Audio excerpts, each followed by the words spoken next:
Кибермошенники продолжают изобретать все новые способы обмана доверчивых якутян. Так, мошенники обманули двух пенсионерок и работницу детского дома на общую сумму в 580 тысяч рублей.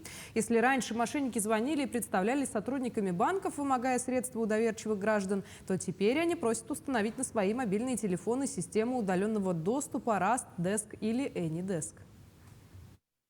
В последнее время телефонные мошенники для того, чтобы обмануть граждан, стали представляться не только сотрудниками банков, но также и сотрудниками правоохранительных органов, например, следователями, дознавателями полиции, МВД, ФСБ, сотрудниками прокуратуры и так далее.